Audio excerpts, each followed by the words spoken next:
이번 한 주 조금 떠들썩했던 한 주인 것 같습니다. 뭐 아직도 사실 진행 중인 것 같은데 지난 화요일 밤에 비상계엄 사태로 인해서 나라가 좀 떠들썩한 요즘입니다.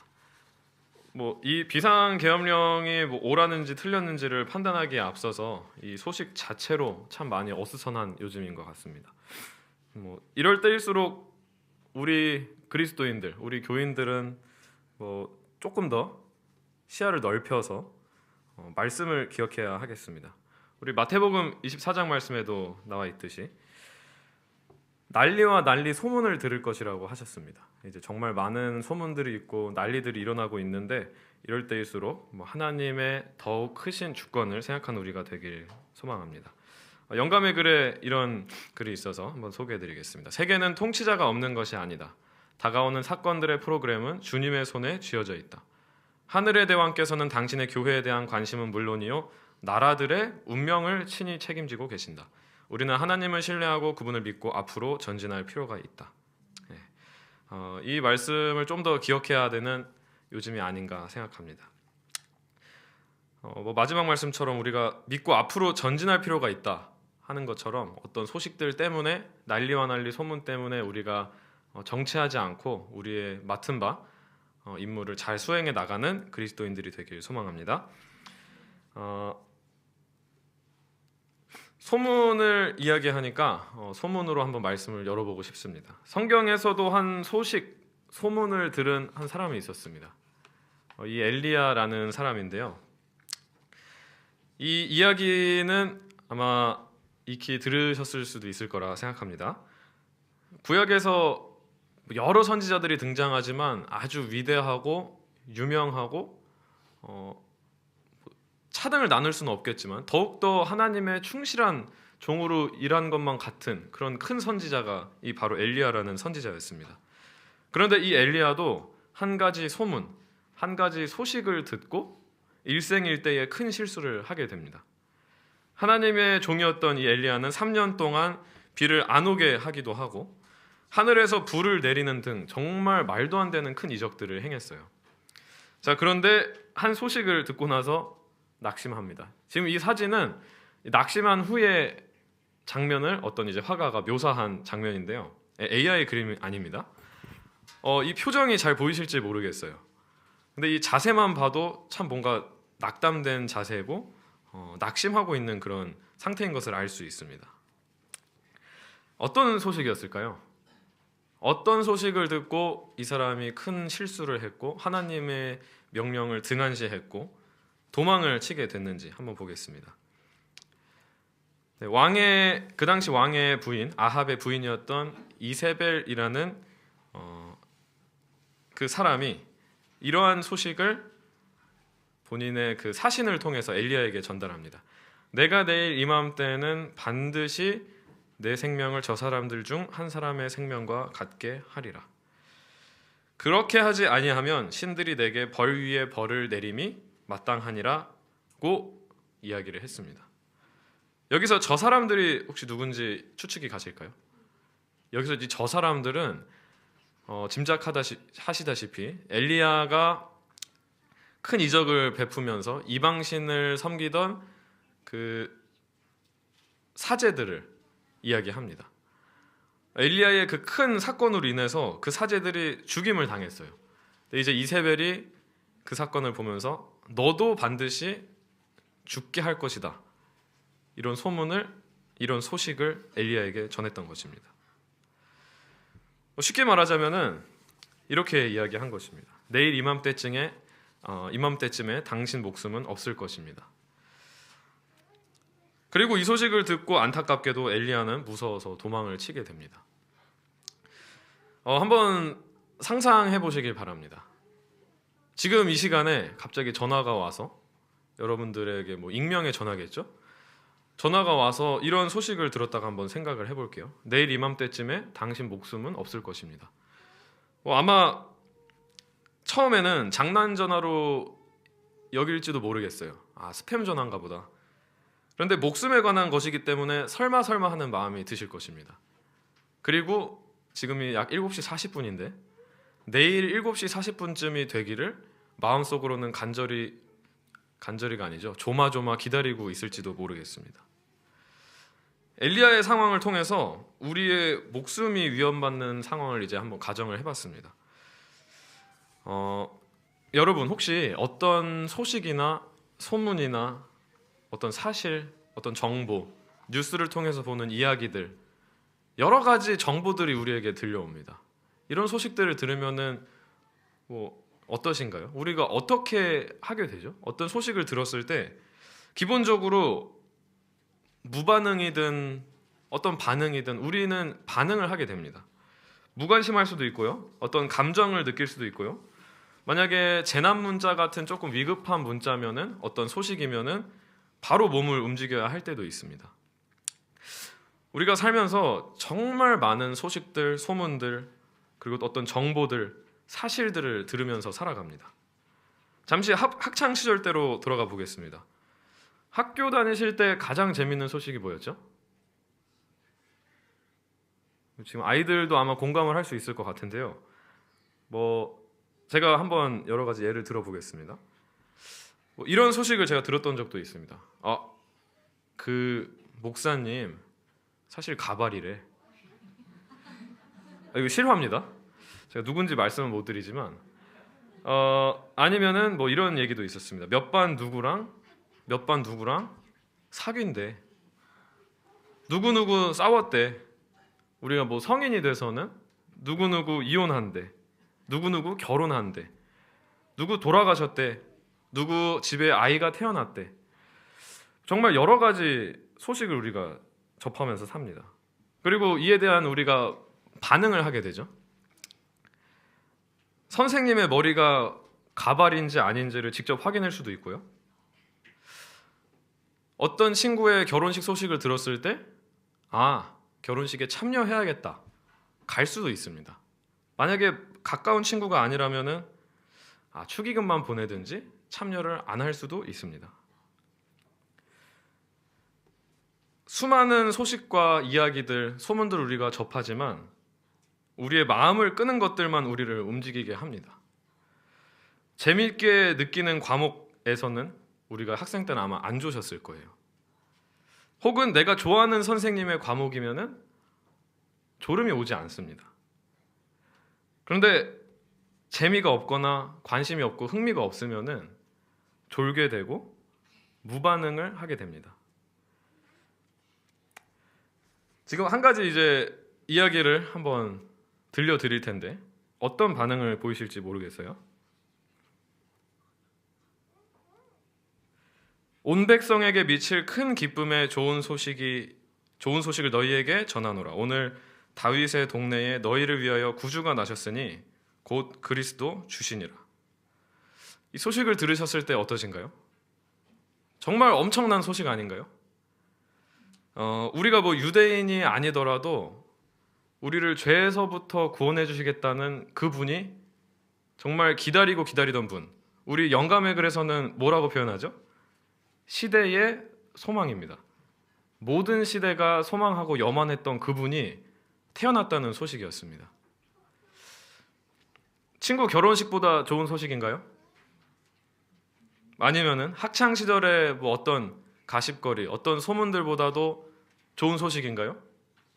네, 너무 당연한 질문을 드렸죠. 다시 한번 말씀드리지만 어떤 소식이나 소문, 사실들을 들었을 때 우리는 어떤 반응을 하게 된다고 말씀드렸습니다. 자, 이 소식을 들으신 다음에 혹시 어떤 마음이나 어떤 반응을 하셨나요? 마음속으로 답해 보시길 바랍니다. 혹시 조금 진부한 얘기네? 좀 새로운 내용 없나? 생각하지는 않으셨나요? 오해하지 마시길 바랍니다. 제가 설교를 준비하면서 제가 들었던 생각이어서 한번 말씀드려 봤습니다. 지금은요 정말 말 그대로 바야흐로 자극의 시대입니다. 요즘은 도파민이라는 얘기를 참 많이 들어보셨을지도 모르겠습니다. 도파민에 중독됐다 이런 얘기가 이제 흔히 사용되는 요즘인데요. 유튜브에 도파민이라는 단어 하나만 검색을 해도 이 주제에 대해서 상당히 많은 영상들이 있는 것을 볼 수 있고 이에 관련된 책도 정말 수없이 많이 출판되었습니다. 도파민이란 잠시 설명을 드리자면은 엔돌핀과 조금 비슷하지만 다릅니다. 이제 행복과 관련된 호르몬인데 도파민은 여러 기능을 하지만 그 중 하나는 중요한 역할 중에 하나는 어떤 목표를 달성했을 때 목표를 성취했을 때 느끼는 좋은 기분, 그게 바로 도파민이 하는 역할입니다. 그런데 요즘은 단기적인 목표, 되게 짧게 단기적인 목표를 이룰 수 있게 하는 것들이 주변에 너무나도 많습니다. 궁금하면은 우리가 바로 검색을 할 수 있죠. 뭔가를 보고 싶으면은 바로 영상을 검색해서 시청할 수 있는 세상입니다. 약 몇 년 전에 제가 한 학생으로부터 들었던 내용이 조금 충격적이었습니다. 뭐라고 했냐면은 영화는 너무 길어서 재미가 없다는 거예요. 조금 충격적이었습니다. 왜냐면은 영화는 어쨌든 저한테 있어서는 그 당시에 되게 재밌는 거였거든요. 뭐 2시간, 뭐 3시간짜리는 그런 건 상관없었습니다. 그냥 영화라는 자체가 그 당시에 저는 되게 재밌었어요. 재밌는 거라고 생각을 했었습니다. 자, 그런데 아이들에게는 이미 짧은 영상이 익숙해져 있기 때문에 이제는 긴 영상마저 지루한 것이 돼버린 세상입니다. 짧은 영상들 혹시 뭐라고 하는지 아시나요? 네, 숏폼이라고 합니다. 숏폼. 숏폼에 중독된 사회입니다. 제가 예전에 아주 어렸을 때 학생 때 게임을 좋아했을 때에는 부모님께서 그리고 어른들께서 선생님께서 컴퓨터를 하지 않으셨어서 그런지 잔소리를 많이 들었어요. 게임 좀 그만해라. 뭐 이렇게 잔소리를 들었었습니다. 그런데 요새는 버스를 아마 타보면 아시겠지만 길가에서도 흔히 보실 수 있지만 어른이고 아이들이고 다 스마트폰을 보고 있는 세상이고 숏폼을 보고 있는 세상입니다. 그렇다 보니까 어른들께서 잔소리를 하기도 쉽지 않으시다고 하는 소리도 제가 들었던 것 같아요. 도파민과 관련된 연구를 하는 과학자들이 공통적으로 이야기하는 것이 있습니다. 여기 6가지 사진에서도 찾아볼 수 있는데 공통적인 단어 뭐가 등장하죠? 네, 뇌와 이제 연관이 돼 있는 것을 볼 수 있습니다. 이들이 하는 이야기는 뭐냐면은 간단하게 도파민, 쾌락, 자극에 자주 노출되면은 뇌가 망가지고 전두엽이 망가지고 전두엽은 사고력을 담당하고 있기 때문에 생각하는 힘, 사고력을 잃는다고 합니다. 그래서 우리가 뭐 이제는 누구와 대화할 때나 뭐 이제 책을 읽거나 할 때 보면은 조금이라도 지루해지거나 내용이 길어지면은 흥미를 잃고 생각하기를 멈춥니다. 그리고 회피를 할 때가 있습니다. 만약 이미 들었던 내용이라면 더욱더 감화를 끼치기가 쉽지 않은 시대입니다. 처음부터 자극적으로 들어가야 뭔가 조금이라도 먹히는 세상이 돼버렸어요. 그래서 독서로부터 멀어지게 됐고 자연스럽게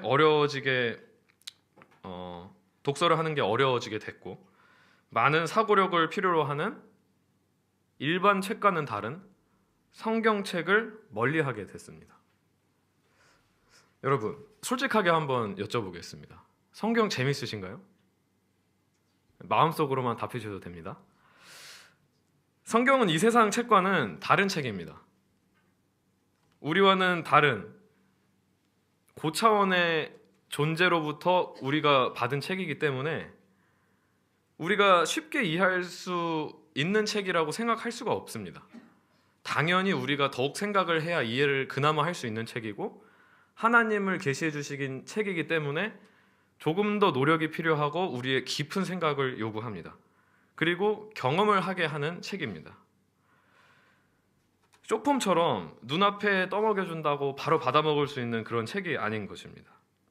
어떤 말씀은 깊은 생각을 해야 되고 직접 깨닫기까지 뭐 10년, 20년 정말 오랜 시간이 걸릴 때도 있습니다. 그러다 보니까 말 그대로 생각을 해야 되는 책입니다. 어렵게 느껴지는 게 당연하고 깊이가 있을 수밖에 없습니다. 그러니까 우리가 생각하는 재미와는 조금 거리가 멀 수도 있겠습니다. 왜냐하면 요즘 얘기하는 재미는 순간적이고 자극적이고 짧은 시간에 뭔가를 성취할 수 있는 결과를 봐야 되는 세상이기 때문입니다. 그래서 이 시간에는 함께 성경 말씀을 통한 진정한 즐거움, 그리스도인은 어떠한 즐거움을 얻을 수 있을까에 대해서 한번 살펴보고 싶습니다. 우리가 잘 알고 있는 오병이어 사건을 통해서 한번 살펴보고 싶어요. 마태복음 14장에 나오는 내용입니다. 워낙 유명한 이야기이긴 하지만 본문을 한번 간략하게 빨리 살펴보면서 살펴보도록 하겠습니다. 예수께서 나오사 큰 무리를 보시고 불쌍히 여기사 그 중에 있는 병자를 고쳐 주시니라. 이제 모였던 배경을 설명하십니다. 그리고 이제 저녁이 됐습니다. 제자들이 나와 이르되 이곳은 빈들이요 때도 이미 저물었으니 무리를 보내어 마을에 들어가 먹을 것을 사 먹게 하소서. 예수께서 이르시되 갈 것 없다. 너희가 먹을 것을 주라. 제자들이 이르되 여기 우리에게 있는 것은 떡 5개와 물고기 2마리 뿐이니이다. 이르시되 그것을 내게 가져오라 하시고 무리를 명하여 잔디 위에 앉히시고 떡 5개와 물고기 2마리를 가지사 하늘을 우러러 축사하시고 떡을 떼어 제자들에게 주시매 제자들이 무리에게 주니 다 배불리 먹고 남은 조각을 12바구니에 차게 거두었으며. 아멘. 가만 살펴보면은 질문해 볼 부분들이 정말 많이 있지만 한 2가지 정도 이 시간에 살펴보고 싶습니다. 자, 첫 번째, 예수님께서 맛있는 음식이 아닌 떡 5개와 물고기 2마리를 왜 주셨을까요? 신적인 능력을 행하실 것이었으면 이왕이면은 떡 5개와 물고기 2마리가 아니라 뭐 그 당시에도 맛있는 음식이 있었겠죠? 그런 것들로 나눠주신 게 아니라 왜 떡 5개와 물고기 2마리를 주셨을까요? 이거를 한번 생각해 보겠습니다. 자, 그리고 2번째로 딱 맞춰서 주시거나 아니면 뭐 아슬아슬하게 남거나 하실 수도 있었을 텐데 왜 굳이 12바구니라는 정말 많은 충분한 양을 남기셨을까요? 한번 생각해 보겠습니다. 자, 첫 번째, 이 음식은 한 아이로부터 왔다는 것을 우리는 요한복음의 이야기를 통해 알고 있습니다. 이 음식은 그 당시에도 보잘것없는 식물이었다고 영감의 글은 기록을 합니다. 고기와 보리떡은 갈릴리 바다 주변에 사는 어민들이 일상 먹는 양식이었다고 기록을 합니다. 맨날 먹는 음식 맛있으신가요? 우리가 흔히 얘기하는 집밥이죠. 집밥 뭐 맛이 있습니다. 그런데 외식을 하는 이유가 뭐죠? 외식이 더 맛있다고 생각하기 때문에 외식을 하는 거 아닌가요? 집밥은 우리가 생각했을 때 맛과는 거리가 멀고 건강과 관련이 있는 음식이 바로 이 집밥입니다.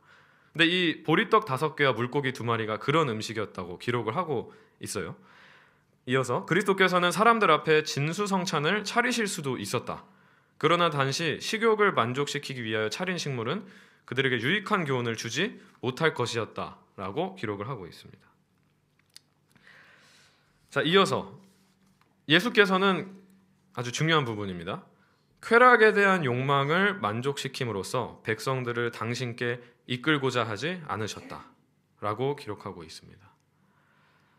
쾌락에 대한 욕망을 만족시키심으로써 백성들을 당신께 이끌고자 하지 않으셨다.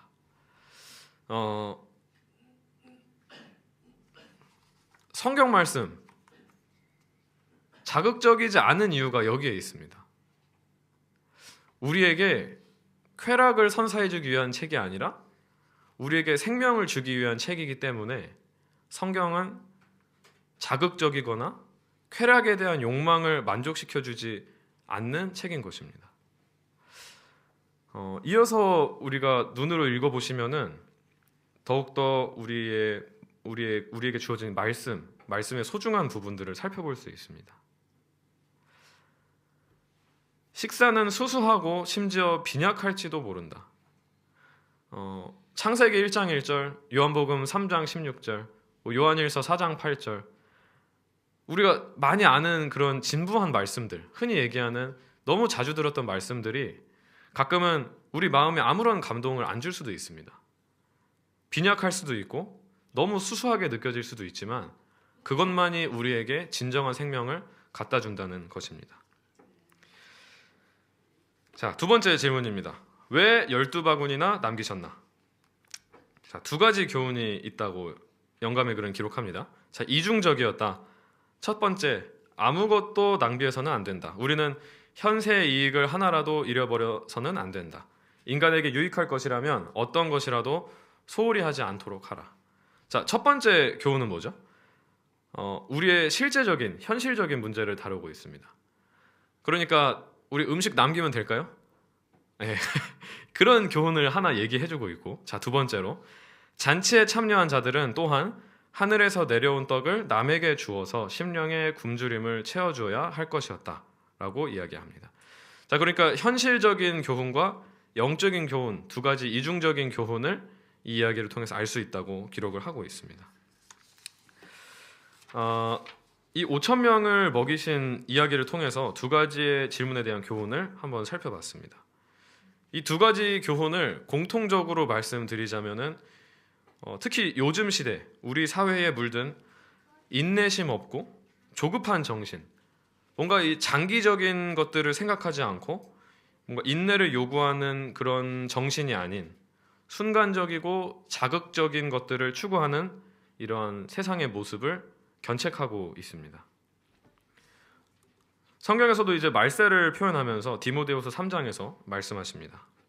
사람들이 자기를 사랑하며 돈을 사랑하며 자랑하며 교만하며 비방하며 부모를 거역하며 감사하지 아니하며 거룩하지 아니하며 무정하며 원통함을 풀지 아니하며 모함하며 절제하지 못하며 사나우며 선한 것을 좋아하지 아니하며 배신하며 조급하며 자만하며 쾌락을 사랑하기를 하나님을 사랑하는 것보다 더한다 라고 기록을 합니다. 어떠신가요? 공감이 되시나요?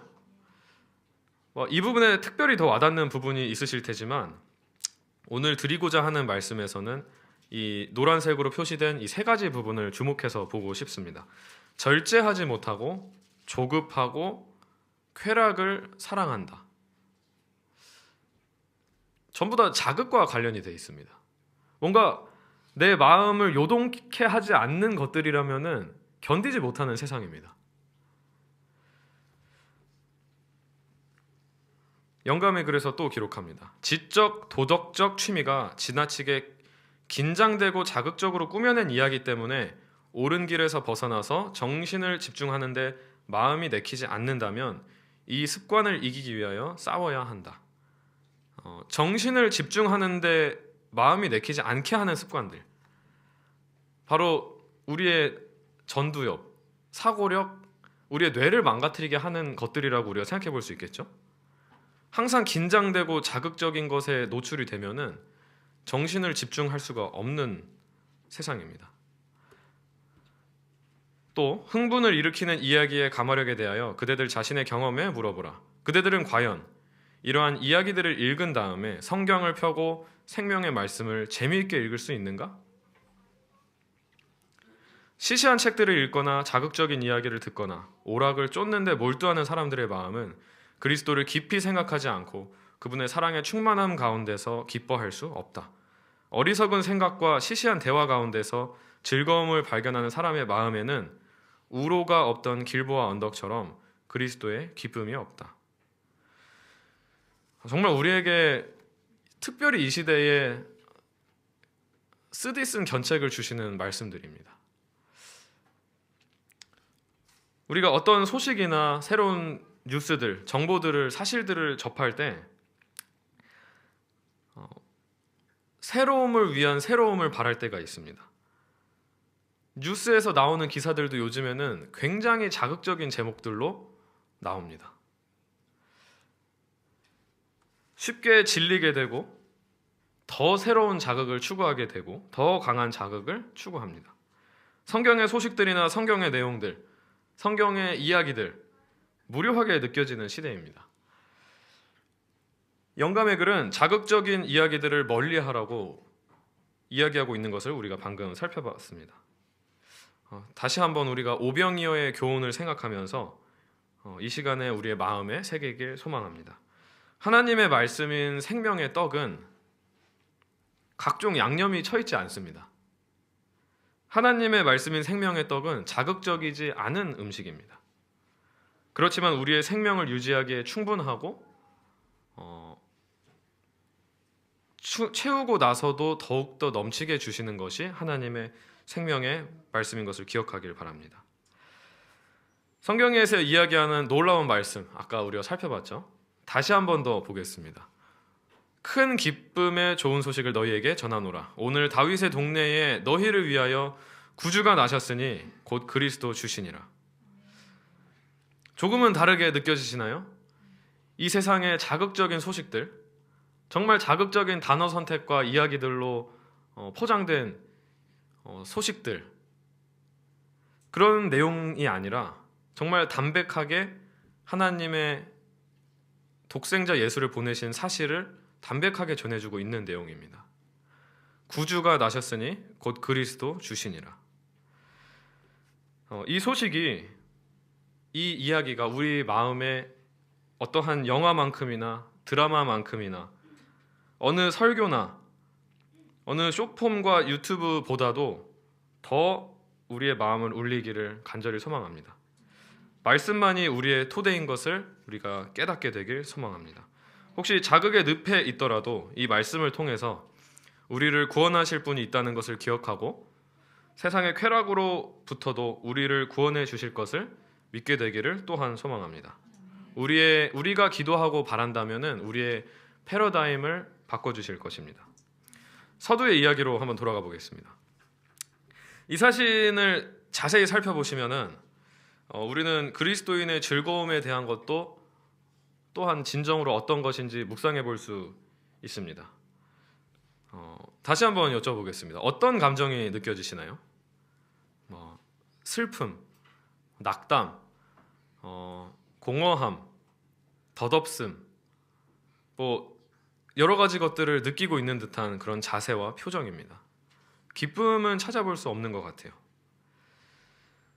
아까 설명드린 대로 이 엘리야의 모습은 생명의 위협을 느낀 때입니다. 위대했던 사역들을 뒤로하고 도망친 상황입니다. 그리스도인의 삶이 이와 같습니다. 우리의 삶을 생각해 보시면은 그리스도인의 삶이라고 해서 행복한 꽃길만 있는 것이 아닙니다. 고난도 있는 삶이고 신앙적으로 재미가 없는 때도 있을 것입니다. 지루한 때도 있을 것입니다. 그러나 결국 엘리야가 어떻게 됐죠? 하나님의 산 호렙산에서 하나님을 만나게 되고 하나님의 음성을 듣고 다시 한 번 더 일어날 힘을 얻고 나아가게 됐습니다. 우리도 하나님과의 만남을 통해서 다시 움직일 수 있는 힘을 얻게 될 것입니다. 엘리야의 삶은 이런 고난이 있었음에도 넘어짐이 있었음에도 여호와로 인해 즐거워하고 기뻐하는 그런 그리스도인의 삶이었습니다. 시편 31편 7절의 말씀과 33편의 말씀처럼 주의 인자하심을 기뻐하며 즐거워하는 것이 우리 그리스도인의 삶입니다. 환난 중에 있다고 해서 우리가 슬퍼하는 것이 아니라 어떤 환경 때문에 어떤 소식들이나 내용들 때문에 우리가 흔들리는 삶이 아니라 주님의 인자하심을 바라보고 기뻐하는 삶입니다. 또한 우리는 그의 성호를 의지하여야 하겠습니다. 우리가 어려움을 당할 때 마음이 흔들리고 번아웃 상태에 왔거나 덧없음을 느끼고 신앙의 어떠한 힘듦을 느낄 때 하나님의 성호를 의지하여야 하겠습니다. 바로 이것이 그리스도인의 즐거운 삶이고 진정한 평안이 있는 기쁨의 삶일 것입니다.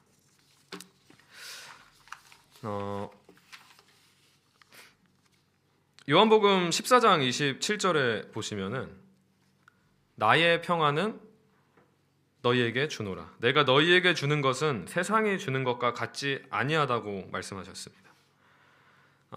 우리가 이 세상에 살기 때문에 세상적인 기쁨, 세상적인 즐거움에 우리의 기준이 맞춰져 있을지도 모르겠습니다. 남들처럼 무엇을 하고 무엇을 먹고 이런 것에 다른 즐거움이 있는 것이 아니라 하나님의 성호를 의지하기 때문에 우리가 즐거움을 경험하는 그리스도인들이 되길 소망합니다. 제 사촌형에 관한 이야기를 하나 소개해드리면서 마치고 싶습니다. 사진은 제가 이제 인터넷에서 집밥이라고 이제 검색하니까 나왔던 사진입니다. 여러분 집밥 좋아하시나요? 네. 사 먹는 음식 좋아하시나요? 네, 여기 어느 분께서 이제 되게 솔직한 대답을 해주셨는데 아니요라고 하네요. 사 먹는 음식이 좋을 수도 있습니다. 네. 왜 그러죠? 더 맛있죠. 더 자극적입니다. 이 사진에 마치 장어구이처럼 보이는 것은 무시해 주시고요. 사촌형은 이야기하기를 오랜 자취 생활과 직장 생활로 거의 몇 년 동안 배달 음식을 먹으면서 끼니를 때웠다고 합니다. 그런데 첫 몇 주, 몇 개월이었을 수도 있습니다. 아무튼 어느 기간은 이 배달 음식의 자극적인 양념들이 되게 맛있었다고 해요. 근데 그것도 잠깐이라고 하더라고요. 어느 순간 물리게 되고 이 자극인 것 같고, 그래서 어느 순간부터는 자극적인 양념을 피해서 집밥 느낌의 요리를 직접 해서 먹던지 아니면은 너무 귀찮을 때면은 집밥의 요리를 배달해서 먹었다고 합니다. 건강한 음식을 생각을 해볼 때 집밥이 좋을까요? 아니면은 배달 음식이 좋을까요? 네, 이건 너무 당연한 질문이죠. 집밥이 우리의 건강에 더 좋을 것입니다. 맛은 배달 음식이 좋을지도 모르겠습니다. 더 자극적이고 더 우리의 식욕을 돋우고 쾌락적일 수도 있겠습니다. 그런데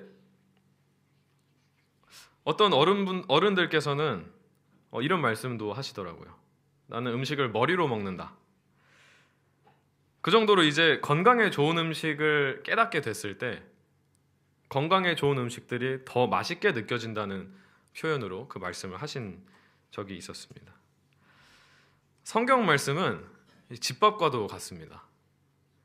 누군가 해주는 감동적인 설교, 내 마음을 움직이게 하는 설교, 라디오, 어떤 감동적인 뮤지컬, 아니면 어떤 시청각 자료도 우리의 심령에 감동을 줄 수 있고 충분히 유익이 될 수도 있겠습니다. 그러나 그런 것들은 일시적이고 순간적입니다. 외식인 것입니다. 결국 우리가 우리의 생명을 위해서 직접 섭취해야 될 것은 무엇이냐? 우리 개개인이 바로 하나님의 말씀, 하나님의 양식, 하늘로부터 온 그 양식을 먹어야 하는 것입니다. 하나님의 말씀만에만 움직이게 하는 생명이 있습니다. 히브리서 4장 11절의 말씀입니다. 하나님의 말씀은 살아있고 활력이 있다고 이야기하고 계십니다. 좌우의 날선 어떤 검보다도 예리해서 우리의 혼과 영과 및 관절과 골수를 찔러서 쪼개기까지 한다고 말씀하십니다. 우리가 이 성경을 보면은 무생물인 것처럼 느껴질 때가 있습니다. 그저 책인 것 같고 종이에 적혀진 글씨라고 생각할 수도 있겠습니다. 그러나 이 성경의 말씀은 어느 책과도 다릅니다. 여기서 얘기하는 것처럼 살아있고 활력이 있기 때문에 우리의 영혼, 관절과 골수, 몸이죠. 우리의 전인을 깨부수고 우리를 바뀌시게 할 수 있는 그런 힘을 가진 것이 바로 이 하나님의 말씀입니다. 여러 익숙한 말씀들이 자극적이지 않고 정말 아무런 감화도 우리에게 주지 못할 때가 있을 수도 있겠습니다. 그러나 결국에는 우리가 진부하게 느꼈던, 우리가 지루하게 느꼈던 그 말씀들이 우리에게 생명을 주게 될 것입니다. 우리가 구한다면은 성령 하나님께서 도와주실 것이고 순간적이고 자극적인 세상의 것들과는 다른 더 진정한 평안을 하나님께서 선사해 주실 것입니다. 그리고 결국 성경의 말씀의 소식들이, 어떤 정보들이, 어떤 내용들이, 이야기들이 더 이상 아무런 자극을 우리에게 주지 못하는 것이 아니라 우리를 감동하게 해서 움직이게 할 것입니다. 그리스도인의 도파민은 우리를 움직이도록 이끌 것입니다. 언젠가는 그래서 우리가 진정으로 주의 말씀의 맛이 내게 어찌 그리 단지요 내 입에 꿀보다 더 단이이다 라고 고백할 수 있는 우리 모두가 되길 정말 간절히 소망하면서 말씀 마치도록 하겠습니다. 감사합니다.